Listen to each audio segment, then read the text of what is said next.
Estamos de volta com Ângulos e Ideias, falando hoje sobre reforma trabalhista. E o doutor Paulo estava comentando, pode continuar, doutor Paulo. Continuo com o entendimento de que há efetivamente o propósito de retirar direitos, precarizar direitos. Por exemplo, e dificultar o acesso do trabalhador ao judiciário. Além daquele exemplo que eu citei de pagamento de custas, caso de arquivamento, veja bem, no caso de perícia, que seja necessário perícia, hoje é muito comum ações com pleitos de indenização, o dano material e dano moral, decorrentes de doenças ocupacionais, de acidente de trabalho, para que nós consigamos aqui realizar essas perícias, nós aqui do Tribunal do Maranhão, da 16ª Região, nós temos nesse tópico aí, nesse ponto, um apoio até do 2º grau, nós determinamos que a empresa antecipe parte do valor dos honorários do médico ou do engenheiro do trabalho, porque se não adiantar, é enganoso você achar que um engenheiro vai sair do trabalho dele ou um médico vai sair do consultório para se dirigir a uma empresa, passar horas e horas para receber R$ 300. Para só depois de não sei quantos, 2, 3 anos, sei lá, dependendo do recurso, do número de recursos, vir a receber efetivamente a totalidade dos honorários periciais. Aqui no Maranhão, o Tribunal Regional do Trabalho confirma as nossas decisões no sentido de antecipar parte desse valor, em torno de R$ 1.000, R$ 1.500, a depender de médico ou engenheiro. Com isso, nós temos resolvido os processos que carecem de perícia. A reforma vem impedindo isso, vem impedindo que o juiz determine a antecipação, ou seja, nós vamos ter que determinar que a União pague os honorários provisórios, só que a União tem uma tabela, R$ 300, R$ 400. Quer dizer, os médicos não irão se interessar em fazer perícia, os engenheiros do trabalho não irão se interessar em fazer perícia, o trabalhador que vem com um pedido, com 10 pedidos, 10 pleitos, um deles sendo o da perícia, ele vai esperar que um belo médico, um determinado engenheiro vá concordar, esperar durante anos. Eu já trabalhei num processo em que 12 médicos renunciaram no tempo que não havia esse pagamento antecipado. 12 não aceitaram. O que é que ele vai fazer? Ele vai desistir do pedido dele de insalubridade para continuar com os outros, aviso prévio, hora extra, 13º. Isso embaraça o acesso do trabalhador ao judiciário. Isso atenta contra o princípio da indeclinabilidade da jurisdição. Está na Constituição. O trabalho da lactante, o trabalho da gestante em atividade insalubre, atenta até com o direito à vida, porque ela está gerando um ser humano. E aquilo compromete. Isso vai gerar ações no Supremo Tribunal Federal, não se engane. E, para você ter uma ideia, a trabalhadora hoje, para ela iniciar uma sobrejornada, um período de horas extras, ela tem um descanso, um intervalo, um período de 15 minutos de intervalo. A reforma tirou. Aí dizem, não vai retirar direito. Como não vai retirar direito? Claro que retira. Os 15 minutos saíram. O trabalhador hoje que se submete àquela jornada conhecida 12 por 36, ele tem o direito, porque trabalha mais de 6 horas ininterruptas, ele tem o direito a 1 hora de intervalo para descanso e para refeição. Aquele descanso é fundamental, porque um trabalhador esgotado, ele se sujeita a acidentes e sujeita os outros colegas a acidentes. Você vai entregar seu patrimônio a uma empresa de segurança que coloca um segurança lá para zelar pelo seu patrimônio, que vai passar a noite toda dormindo, porque está morto, descansado, porque não tem um intervalo? Pois a reforma permite que, ao invés do gozo efetivo desse intervalo, seja ele indenizado. Ou seja, não vai ter mais gozo de intervalo, vai ter indenização. Pior, porque atualmente, se não goza o intervalo, e o juiz, por exemplo, condena a pagar aquela hora extra que foi suprimida do intervalo, aquela hora extra repercute, se for uma coisa habitual, ela repercute nas outras parcelas. O 13º vem com aquele acréscimozinho referente à hora extra, o fundo de garantia é recolhido com aquela partezinha da hora extra, as férias também vai ser computado o número de horas extras que foram suprimidas para refletir na parcela. Pois agora, com a reforma, perde essa natureza salarial de refletir nas outras parcelas e passa a ter, por lei, pela reforma, natureza indenizatória para não refletir. Pergunto, é para dar ou é para tirar direito do empregado? Atualmente ele tem os reflexos. Doravante não terá mais. Então, prejudica o trabalhador muito mais do que se diz por aí, do que os arautos da reforma dizem que não prejudica. Em outras palavras, escrevi um artigo que eu enumerei 39, e não esgotei a matéria, 39 direitos suprimidos, gravemente suprimidos. E ontem eu resolvi fazer um levantamento do que era bom na reforma. E fiz um levantamento, 30 coisinhas. Mas, se você colocar substancialmente os 39 contra os 30, é mais ou menos 100 a 5 em matéria de substância. Porque o que veio de vantagem foi muito pouca coisa se comparado ao que veio em prejuízo do trabalhador. Não adianta direito do trabalho se Eu não só for vi para uma proteger, vantagem, eu só para vi uma proteger o vantagem, o fim trabalhador. do imposto sindical. O resto Viu? tudo é... Não, tem algumas vantagens. Por exemplo, hoje, se você tem uma empresa lá em Fortaleza e o trabalhador prestou serviço lá, mas é maranhense, ele move uma ação aqui em São Luís, porque ele retornou. Aí você vai ter que vir de Fortaleza para cá para alegar que ele trabalhou lá. Certo? Segundo a CLT, se você ler a letra da lei crua, tem lá dizendo que o juiz competente para julgar o processo é o juiz do local onde ele prestou serviço. Seria em Fortaleza. Eu entendo diferente, porque naquela época que foi redigido esse artigo, todo mundo trabalhava onde morava. E a Constituição diz que não se pode fechar a porta do judiciário a um trabalhador. Se ele não tem meios de ir à Fortaleza para mover o processo e acompanhar, ele tem direito ao juiz mais próximo dele.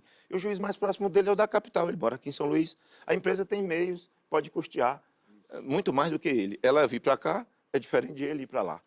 Pois agora a reforma, no meu modo de entender, ajuda, de certo modo, porque em vez de ela ter que se locomover até aqui, pagar advogado, trazer um representante dela, um preposto, para apresentar a sua defesa, ela, para alegar isso, que a gente chama de exceção de incompetência em razão do lugar, para dizer que o juiz competente é o de Fortaleza, ela pode fazer de lá, pode fazer isso de lá. Então, ela, com 5 dias de notificado, ela apresenta a exceção, o juiz vai analisar, suspende o processo. Se o juiz entender que ele é o competente, ela vai ter que vir numa próxima audiência. Isso é interessante, melhora. Algumas coisas de redação precisava alterar, foi alterado. Né? Tem, de certo modo, até na fixação da indenização por dano extrapatrimonial, por dano moral, nos casos de acidente de trabalho, nos casos de ofensa grave à honra da pessoa, a reforma trouxe assim, pontos objetivos, para não ficar muito a critério da subjetividade do juiz, estabelece alguns pontos. Aquilo ajuda, até o juiz, na hora, ele faz como um checklist na hora de julgar. Né? O ruim é a taxação, porque para os outros não tem taxação, o regime não é tarifário, é aberto, o juiz não está preso a dizer quanto é o valor, e no caso do trabalhador é o único ser vivo que vai ter essa limitação. Eu queria saber em relação aos terceirizados, se muda alguma coisa. Quer comentar, Cris? Muda, sim. Muda. Gravemente, por sinal. Né? A lei de terceirização já havia sido reformada e a reforma trouxe um pontozinho que esclarece o que já havia sido reformado na lei, que é permitir a terceirização ampla. Ou seja, você imaginar que uma padaria, o empresário, dono da padaria, ele pode colocar os padeiros, nenhum deles vinculado diretamente a si, nenhum empregado.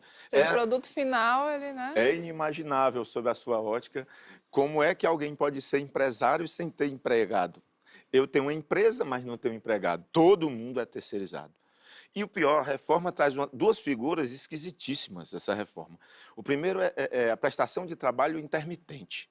Você sabe o que é prestação de trabalho intermitente? É o seguinte, você é repórter da televisão, e você hoje fica aqui aguardando uma notícia, alguma coisa que você tem que fazer a cobertura da matéria, não é?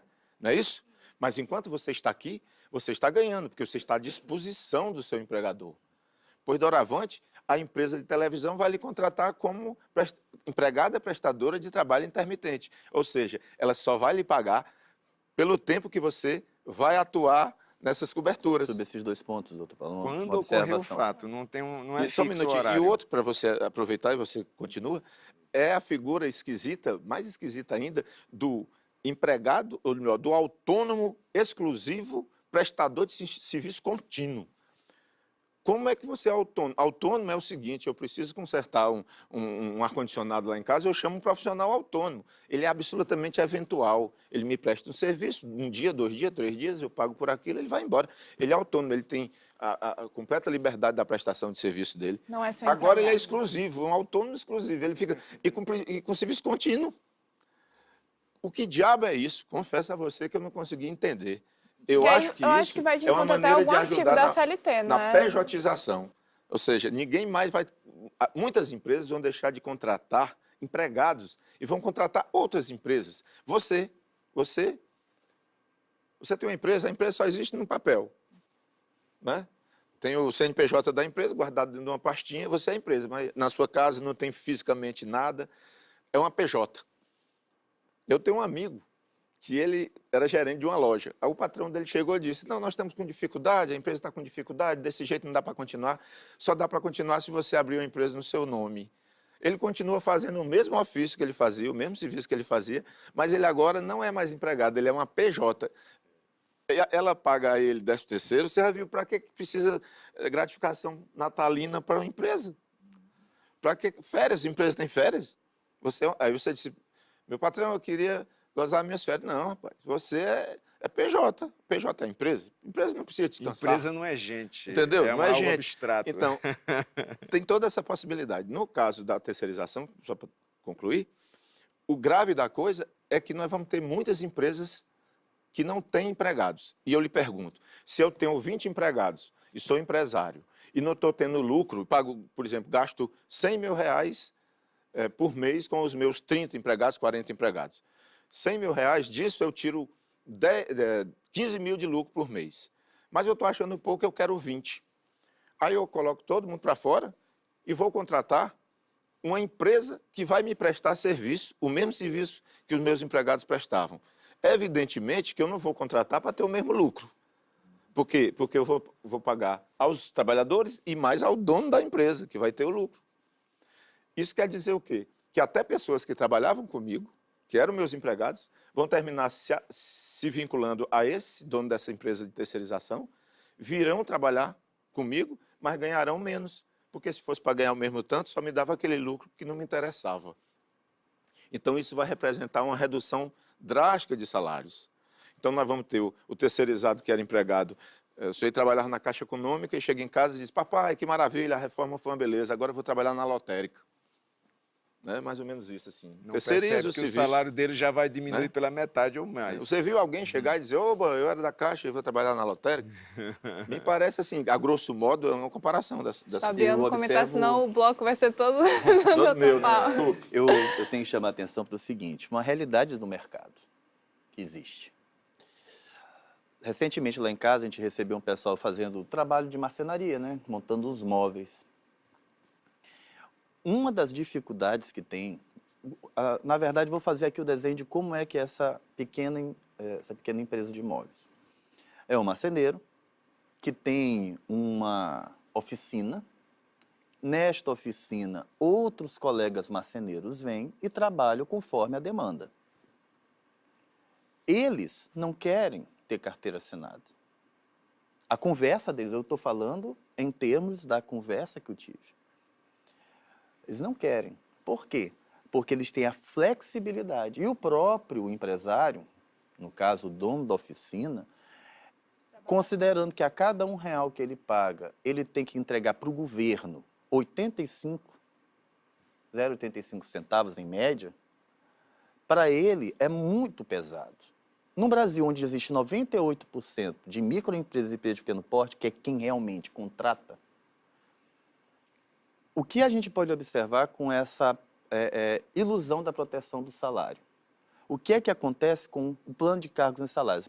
Vou falar e depois a gente volta para a questão da pejotização, que é a terceirização, enfim. É que nós temos um plano de cargos e salários mais caro, aí muda mais outro plano. Nesse novo plano, que reduz, faz uma nova categorização, esse grupo que está bem aqui, em segundo momento, em determinado momento, na verdade, começa a se tornar mais interessante e o pessoal que tem um salário maior é o quê? Demitido. Nessa proteção do salário, só tem uma certeza: a demissão. É a certeza. Por quê? Quando surgem os novos planos homologados, de acordo com a legislação, o que se tem é a substituição da hora mais cara pela hora mais barata. Isso é certo. Isso é fato. Não estou utilizando referências teóricas, fatos. Se o governo quisesse dar emprego, se fosse o objetivo da reforma a empregabilidade, um dispositivozinho já ajudaria muito. Por exemplo, vedar a hora extra. Proibir a hora extra. A hora extra, como é que uma coisa é extraordinária e se torna habitual? Nós dizemos assim, horas extras habituais. Ora, se é extraordinário, devia ser uma coisa absolutamente A hora habitual. extra é um ponto, doutor, mas também tem os encargos Reduz sociais a que são jornada. altíssimos. O sujeito para pagar, para ter ideia, o empresário, ele vai pagar 20% do INSS. Esses 20% não vai para o empregado, vai para o governo. 1 a 3% de risco de acidente do trabalho. Aí vem. Por que não fazer uma reforma tributária antes da trabalhista? Salário e educação, INCRA. Não sabe, mas todas as empresas pagam INCRA. Sebrae, se é comércio e microempresa. Sebrae, Senac, Sesc. Sistema S. Em outras palavras, o empregador, nesse ponto, ele acaba vendo o seguinte: ao invés de eu poder contratar 2 pessoas, só contrato uma. Daí a gente observa diversos segmentos que já funcionam assim. Categoria dos médicos. A maioria dos médicos não tem a mínima vontade de ser empregado. A grande maioria, eu estou falando, isso já chegou em outros serviços mais, que não são de natureza de curso superior, mas são técnicos, como marcenaria. Eu constatei isso na prática. De sujeito sendo, como eu falei, a prestação de trabalho intermitente. Você sabe o que é uma no pessoa intermitente, aí tem um detalhe. não ter condição nem de projetar o que é que ele vai ter no mês que vem. Ele inicia o trabalho do mês sem saber quanto ele vai ganhar no fim do mês. Mas no ele não pode fazer nenhum, como se dizia antigamente, um crediário, porque ele não sabe se vai ter dinheiro para pagar. O trabalho intermitente a gente vai observar E ele em é algumas empregado, entidades. carteira anotada e tudo. Isso é empregabilidade, isso é dar emprego. Mas isso aí é que dar está. péssimo emprego. Não, calma aí. Vamos aqui observar. No trabalho intermitente, eu acredito que ainda há necessidade de algumas regulamentações. Mas o que é a situação? Você é chamado, você tem um contrato com definição de horas, com a definição do valor da hora. Você é chamado. Não necessariamente você precisa aceitar. Se você aceita e não comparece, você gera prejuízo, multa para você. Da mesma forma, a pessoa que está tentando te contratar. Chegou, te chamou para o serviço, você aceitou, fez o aceite, isso aí vinculou. Você tem que ir lá prestar o serviço. No trabalho intermitente, a pessoa tem essa... Sabe quem funciona assim? Na prática, que funciona assim? O Sebrae. Tem uma série de consultores, quase todos em PJ. O contrato intermitente deve acontecer com o Sebrae. E outras entidades que já funcionam assim, porque já é uma prática. O que eu observo é que, nesse ponto do trabalho intermitente, não havendo exclusividade, que aí é o ponto, não há exclusividade, porque você pode negar, quando você nega, você não tem exclusividade. Estou num negócio que está me dando mais retorno, então por que razão eu vou aceitar essa hora? Aí vai ter o rodízio.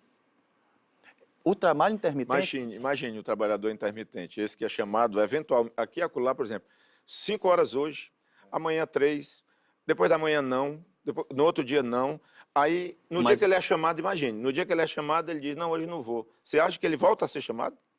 Ele vai passar um mês sem ganhar nada. Mas isso é não como abre a juiz de futebol, possibilidade para ele fazendo estar assim, em uma outros cooperação outras grosseira. atividades, ele vai poder estar em outras Eu atividades. vi há poucos dias uma entrevista no Globo Esporte, juiz de futebol, profissional, e perguntaram quanto era o ganho dele. Ele disse que depende. Tem semana que ele é escalado 2 vezes, tem semana que ele não é escalado. Às vezes ele passa um mês sem ser escalado, outro mês ele é escalado 5 vezes. E aí o que é que acontece? Ele tem outra profissão. Porque se ele for depender dessa chamada que ele não sabe quando vai acontecer, ele não tem condição de estruturar a vida dele. Ele vai botar o menino no colégio, ele vai dizer, não, vou matricular o meu menino no colégio. Mas no mês que vem, quantas vezes eu vou ser chamado? Não sei. Ele pode passar o mês todinho a aguardar um chamado que não virá. E você chama isso de emprego. Mas ele vai poder mas ele pode trabalhar para outro. Mas ele vai trabalhar para outro... E aí, quando for chamado para isso... Quando for chamado... Ixi, quando for, vai chamar Chamado para tá um com e outro. vai chamar- É, exatamente. Ele vai ter que fazer análise de custo-benefício Não, dele. isso é um bom emprego? Você trocaria o seu por esse? É fácil a resposta. Ah, eu vou lhe falar. Doutor, Eu vim da iniciativa A melhor privada, coisa do mundo é a gente se comecei a colocar, trabalhar né? bem cedo. É a Não, eu comecei validação, trabalhar se bem coloque no cedo lugar como do profissional outro, liberal. né? Só fui ter contrato mesmo como professor. E uma coisa que eu observei é que realmente quem trabalha no conhece o mercado analisa não renda mensal, trabalha com parâmetro anual. E no Brasil a gente tem uma deturpação. Se fala ganhar. Ninguém ganha. Ninguém ganha. A gente produz, nós trabalhamos, então você faz. Faz 100 mil reais ano, faz 120 mil reais ano, faz 60 mil reais ano. Eu não pago minhas contas baseado em Aí ano, que é o não. ponto. Quando a gente Mensal, né? De começa modo a algum. analisar É o nosso mensal, custo doutor. de vida anual, a gente começa a observar qual é o chamado ponto de equilíbrio. A Vá educação no comércio, financeira vá no no Brasil, comércio ela trocar é seu muito carro fraca. e diga que em dezembro do ano que vem você vai ganhar. Não, não Às é vezes isso, ele mas é que vende. tem as projeções. E por isso que existem os mecanismos de validação, que já existem. Não está nem no Brasil, isso é internacional. O que acontece aqui no Brasil é, primeiro, vários pontos são curiosos da nossa própria cultura. Se fala ganhar, não fazer. Segundo, se pensa em curtíssimo prazo, mês. Não se pensa em referência a ano, não se pensa em referência de médio prazo, 3, 4 anos. Então, essas percepções realmente alteram a noção até da relação emprego-trabalho e negocial. Eu acho que agora o Brasil começa a amadurecer. A gente está, na verdade, sabe o que eu acho? A gente está numa adolescência. doutor Fabiano. Está num momento. Você me permita- a gente está numa adolescência, você me está naquele momento permita- saindo da infância, indo para a vida adulta e As gera essas crises. tensões, as brotoejas. Aproveitar sua brilhante reflexão, mas porque eu acho que ela demonstra exatamente a diferença de critério a quem a reforma ou aquilo que Visou você, proteger você e acha que favorecer. tem que mudar no Brasil. Quer dizer, tem que mudar no Brasil, ou seja, para que se olhe estritamente as necessidades do capital. O capital Não, precisa... não, é inclusão mesmo. Somente, não, é inclusão É não. inclusão. É simplesmente garantir o direito do capital explorar o trabalho como ele quer, na hora que ele quer. E o trabalhador que se lixe. Ou seja, esse discurso que você fala do médico, fala de você como advogado e professor. Não, mas eu nós fui estamos ser falando advogado aqui, agora, tem 15 anos. Fabiano, nós estamos falando aqui da massa de trabalhadores que vive da mão para a boca, do bolso para a boca, né, o tempo todo, diariamente, que precisa desenvolver uma relação de ganhar, de receber que no caso aqui é um salário, né, para pagar a bodega, para comprar na esquina no dia a dia. E que está sendo negado esta possibilidade sob uma ilusão de que ele tem a liberdade de morrer de fome, doutor. A maioria da massa de trabalhadores, inclusive, tem um desemprego, uma taxa de desemprego que é efetiva, né, que está próximo de 9%, 10%, que aumenta, diminui, mas está sempre... Aí vou também, que você já protestou, mas eu vou trazer novamente, Marx, a sua contribuição inafastável. O exército industrial de reserva, né? Você tem, o capital conta sempre com um exército industrial de reserva que está ali, pronto para ser acionado. Não quer não, tem quem queira. Não tem quem queira. Como dizia aquele compositor maranhense, né? Como é o nome dele? É o Antônio Vieira. Antônio Vieira. Ontem estava ouvindo no carro, Isso. lembrando. E aí, né? lembrando de Antônio Vieira, a gente finaliza esse nosso programa porque esse assunto é bem longo, é bem polêmico, né? E a gente poderia passar aqui horas conversando sobre ele, explorando aí a lei, a reforma, o passado, né? Como o senhor bem lembrou. Mas, enfim, eu agradeço a participação de vocês. E o Ângulos e Ideias vai ficando por aqui. Mas se você quiser rever esse e outros programas da sua TV UFMA, acesse o nosso canal no YouTube e acompanhe as nossas redes sociais. Até a próxima!